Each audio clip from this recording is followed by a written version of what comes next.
다시 아버지를 만나고 주님 내 마음의 연약한 눈물의 끝에서 또 나를 반겨주시네. 작다 생각했던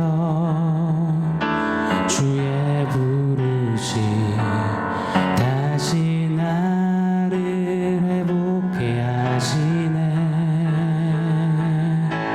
다시 일어나 주를 예배함이 내 모든 기쁨이 되리. 그의 기쁨 되어 삶의 모든 순간에 주께 다 내어드리리. 다시 일어나 주를 예배함이 내 모든 기쁨이 되리. 그의 기쁨 되어 삶의 모든 순간에 주께 다 내어드리리.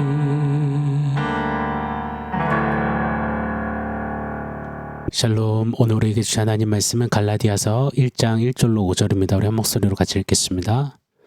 사람들에게서 난 것도 아니요 사람으로 말미암은 것도 아니요 오직 예수 그리스도와 그를 죽은 자 가운데서 살리신 하나님 아버지로 말미암아 사도된 바울은 함께 있는 모든 형제와 더불어 갈라디아 여러 교회들에게 우리 하나님 아버지와 주 예수 그리스도로부터 은혜와 평강이 있기를 원하노라.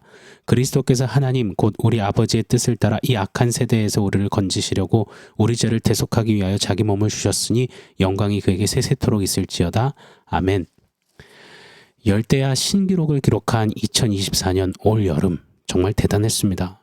그런데 이번 여름이 앞으로 맞이할 여름 중에 가장 시원한 여름이라고 하더라고요. 폭염에 허헉거리면서 그러면서 우리는 더욱 체감했습니다. 실감했습니다. 지구가 정말 많이 병들었음을 말입니다. 지구도 이제 가녀린 마지막 숨을 내뱉고 있는 것은 아닌가 싶을 정도였습니다. 앞으로 점점 더 펄펄 끓어갈 지구, 신기하게도 펄펄 끓는 여름이 있노라면 그의 겨울은 또 꽁꽁 얼려버리고 말려버리는 한파가 오잖아요. 이 악순환, 지구가 너무 지쳐서 화가 잔뜩 나 있는 것 같이 여겨지는 요즘입니다. 태풍에 지진에 난리인 이웃나라 일본을 비롯한 전 세계 곳곳에 구겨지고 찢겨진 이야기들, 다시 활개를 치는 코로나의 원숭이 두창 엠폭스까지, 게다가 연일 들려오는 사건 사고 소식들을 들어보노라면 더 이상 놀랍지도 않습니다. 사람이 어쩜 저러지 싶을 정도의 인간이길 포기한 것 같은 금수 같은 이들의 야만적이고 엽기적인 악행들에 진짜 입에서 구역질이 나는 것 같습니다. 돈 때문에 울고 돈 때문에 웃고 죽고 죽이는 유전무죄, 무전유죄, 흑수저, 금수저의 매한가지인 그 악취나는 이야기들, 딥페이크 시대에 거짓이 진실이 되고 진실이 거짓이 되는 줏대없는 가볍디 가벼운 세상에 돌아가는 이야기들. 우리 사는 세상은, 이 시대는 죄송합니다만 제정신이 아닌 세상, 제정신이 아닌 그런 세대인 것 같습니다. 정말 마지막 끝자락에 온 것 같아요. 이런 말세지말의 시대를 이미 성경은 이리 내다보며 기록해 놓으셨습니다. 디모데후서 3장 1절로 5절 상반절이죠. 제가 한번 읽어드리겠습니다. 너는 이것을 알라. 말세에 고통하는 때가 이르러 사람들이 자기를 사랑하며 돈을 사랑하며 자랑하며 교만하며 비방하며 부모를 거역하며 감사하지 아니하며 거룩하지 아니하며 무정하며 원통함을 풀지 아니하며 모함하며 절제하지 못하며 사나우며 선한 것을 좋아하지 아니하며 배신하며 조급하며 자만하며 쾌락을 사랑하기를 하나님 사랑하는 것보다 더하며 경건의 모양은 있으나 경건의 능력은 부인하니. 딱 정확히 오늘날 모습이지 않습니까?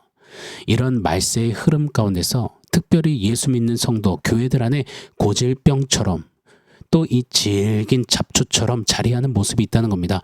경건의 모양새는 얼추 그럴싸하게 갖추었지만 경건의 능력은 흐물흐물 흔들흔들해진 신앙생활.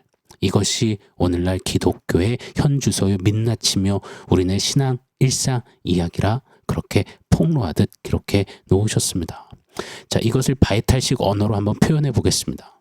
호흡이 끊어져서 마지막 숨을 내쉬려는 그때 심폐소생 응급처치하여서 호흡이 돌아옵니다. 주변에서 막 난리가 났어요. 살았다고요. 다시 살아난 감격에 눈물도 나고 벅차오름도 막 일어납니다.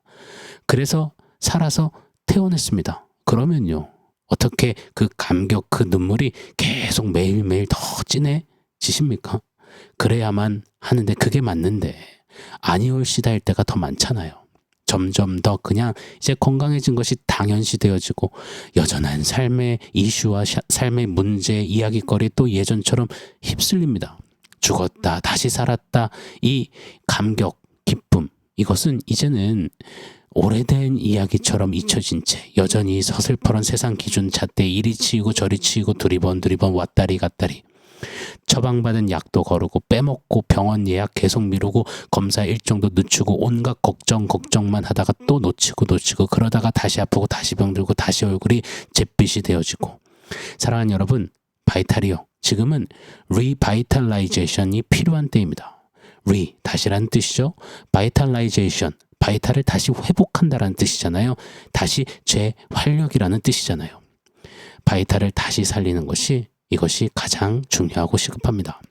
물에 빠진 사람에게는 수영 잘하는 영법 그림 그려진 책을 던져주는 게 필요한 게 아니지 않습니까? 물에 빠져 목숨이 경각에 달렸는데 암만 그 빠져 죽어가는 사람에게 성공하는 이야기, 잘 되는 비법, 좋은 인성을 발휘하는 법, 관계에 성공하는 비법, 돈 잘 벌어 부자 되는 법 이야기해봐야 무슨 소용이 있습니까? 다시 살아야지요. 건져내어서 다시 바이탈산이 벌떡벌떡 뛰도록 리바이탈라이제이션 해야죠. 살아야지 수영도 배워서 헤엄도 치고 살아야지 뭐든 할 수 있지 않겠습니까? 산 개가 죽은 사자보다 낫다는 전도서 9장의 이 전도자의 외침처럼 다시 리바이탈라이제이션, 다시 삶이, 살아남이, 일어남이 우리에게 있기를 원합니다. 자, 그런데 어떻게 해요? 어떻게 바이탈을 다시 살릴 수 있을까요? 그 어느 때보다도 영적으로 지금 의중하고 미혹이 많은 시대, 그 세대 가운데서 무슨 수로 다시 바이탈을 살린단 말입니까? 이미 손쓸 수 없는 어떤 영적 악성 종양이 여기저기 다 번져 있는 것처럼 지금 위중한데 말입니다. 또요, 사이비 이단의 활개는 이 말도 못하고요. 시대 자체에 가득 베어진 거짓과 세속의 가치, 사상, 문화, 이 물결들이 너무도 진하게 미혹하는 그 어느 때 봐도 또 너무 어려운 시대 아닙니까? 이제는 그래서 정신 똑바로 차리세요, 깨어나세요, 이 정도로는 통하지도 않습니다. 미치세요 해야만 살 수 있는 시대가 되었잖아요. 세상에 미치든 내 자아에 미치든 취미에 미치든 돈에 미치든 미모, 몸매, 학력, 스펙에 미치든 뭐에든 미쳐라. 그렇게 미혹하지 않습니까? 미쳐야 산다, 미쳐야 미친다라는 어떤 책들도 있는 그런 시대잖아요. 이런 시대를 마치 역행에 헤쳐나갈 길, 다시 시작해 볼 수 있는 방법은 세상 어디에도 없습니다. 우리가 코로나 시대 초창기 그리고 코로나 중반기까지 왜 그리도 코로나에 바들바들 두려워 떨었습니까? 백신이 없어서요, 약이 없어서요, 걸리면 죽는다고 여겼잖아요. 마찬가지로 저마다 미쳐야 사는, 미쳐서 사는, 미치려 사는 이 시대에는 약이, 백신이 없는 겁니다. 무뎌진 영적 바이탈을 다시 바이탈스럽게 뛰게 할 비법이, 해결책이 없는 겁니다. 오직 한 가지만 빼고요. 그래서 저는 원포인트 새벽 예배 뉴 챕터를 시작하면서 이 한 가지 다시 붙잡고 다시 하고 싶습니다. 다시 하십시다 라고 사랑하는 성도님들에게 외치며 이 시작을 하고 싶습니다. 그 한 가지가 뭘까요? 네, 바로 복음입니다. 우리가 매일같이 새기고 정비하고 겸비하고 다시 붙들고 큰 목소리로 외치며 미쳐야 하는 것이 있다면 다시 복음뿐입니다. 복음에 미치다. 이것이 우리의 외침이 되어야 할 줄 믿습니다. 오늘 본문 4절이죠. 제가 한번 읽어드리겠습니다. 그리스도께서 하나님 곧 우리 아버지의 뜻을 따라 이 악한 세대에서 우리를 건지시려고 우리 죄를 대속하기 위하여 자기 몸을 주셨으니. 네, 이 예수 그리스도의 복음뿐입니다. 이 복음으로 다시 서고 다시 살아야 합니다. 여러분, 복음은 기독교 신앙의 입문서가 아닙니다. 기독교로 뭐 깊이 들어가는 어떤 관문이 아닙니다. 믿지 않는 사람들에게만 필요한 그 무엇이 아닙니다. 복음은, 이 그리스도 예수의 복음은 우리의 정체성입니다. 우리의 시작이자 끝이며 우리의 유일한 해결책, 해답입니다. 바이탈은 네 가지를 말하지 않습니까? 혈압, 체온, 맥박, 호흡.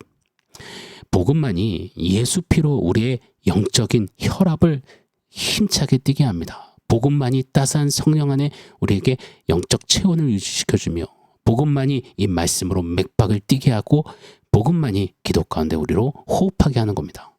복음만이 우리를 다시 살게 합니다. 다시 일어서게 합니다. 다시 우리를 우리되게 하고 우리의 바이탈을 계속해서 힘차게 뛰게 합니다. 오직 복음뿐입니다. 믿으십니까? 이런 마음을 가지고 이제 갈라디아서 여정을 함께 시작하고자 합니다. 오늘 이 갈라디아서의 배경은 바울이 갈라디아에 있는 교회들을 떠나자 이 교회들 안에 거짓 교사들이 들어와 교회를 뒤흔들었습니다. 매우 위중했고 미혹함이 컸습니다. 꼭 오늘날 같았습니다. 이 거짓 교사들은 주데이즘이라고 하죠. 유대교의 사상을 계속 외치며 주 예수 그리스도의 은혜의 복음을 부정했습니다. 구원을 받기 위해서는 믿음, 그 이상이 필요하다는 겁니다. 예수 그리스도의 은혜만으로는 부족하다는 겁니다. 할례를 받아야 하며 할례가 대표하는 율법, 그 율법을 지켜야 구원받는다 외치며 성도들을, 교회를 미혹하게 했습니다. 예수를 믿어 구원받아 교회가 되었지만 여전히 미혹받고 흔들거리며 위태위태한 이 갈라디아 교회들을 향해서 유일한 솔루션, 다시 리바이탈라이제이션 할 수 있는 그 유일한 방법, 다시 복음, 이렇게 외치는 바울입니다. 이 메시지가 복음으로 교회된 우리의 가슴을 다시 뛰게 하며 우리의 심장을 울리고 우리의 삶을 움직이게 하실 것을 기대하고 믿습니다. 그리 역사하실 하나님을 우리 한번 바라보며 갈라디아 속에 좀 더 깊이 들어가 봤으면 좋겠습니다. 한 성경학자는 이리 외칩니다. 갈라디아서는 위대한 검객의 손에 들리어진 번쩍이는 검과 같다. 그래서 갈라디아서는 다른 무선지서들보다, 이 서신서들보다 더 뜨겁고 매섭고 역동적이며 직설적이고 감동적입니다. 그래서 저는 기대합니다. 위대한 검객 바울의 손에 들려진 날카로운 칼, 이 갈라디아서가 우리네 바이탈을 좀 이 무뎌지게 하는 영적인 불순물과 바이러스들, 그 세속의 가치와 죄된 습성들을 날카롭게 잘라주실 것을 기대하고 그리 소원합니다. 다시 복음으로 갈라디아서의 여정 함께 힘내어 주시기를 바랍니다. 자, 오늘 말씀 종합해서 원포인트 세워보겠습니다. 원포인트는 다시 복음입니다. 크게 한번 외쳐주십시오. 다시 복음. 원포인트 새벽 예배는 첫 번째 챕터가 디아스포라의 백서, 그래서 우리 베드로 전서를 다루었습니다. 두 번째 챕터가 디아스포라의 믿음을 살다, 야고보서였죠. 세 번째 챕터는 디아스포라의 복음을 살다, 에베소서였습니다. 네 번째 챕터는 디아스포라의 오직 예수, 요한복음이었습니다. 이렇게 쭉 이어나가고 있죠. 이번 갈라디아서가 디아스포라의 다시 복음입니다. 디아스포라라는 것은 흩어진 성도들을 가리키는 말이잖아요. 함께 모여서 복음으로 선 우리는 이제 일상으로 흩어집니다. 그 흩어진 일상, 삶의 자리에서 디아스포라로 걷는 그 길 가운데 다시 복음, 다시 복음, 다시 복음 이렇게 외쳐지고 다시 복음으로 다시 해보는, 다시 리바이탈라이제이션 하는 그 은혜와 역사가 있기를 소원합니다. 다시 복음뿐입니다. 매일매일 다시 복음으로 이 갈라디아서 말씀을 통해 서게 되는, 행진하는 저와 여러분이 되기를 예수 이름으로 축원합니다. 아멘. 사랑하는 성도 여러분, 오늘 말씀과 원포인트 기억하면서 우리 함께 기도하겠습니다.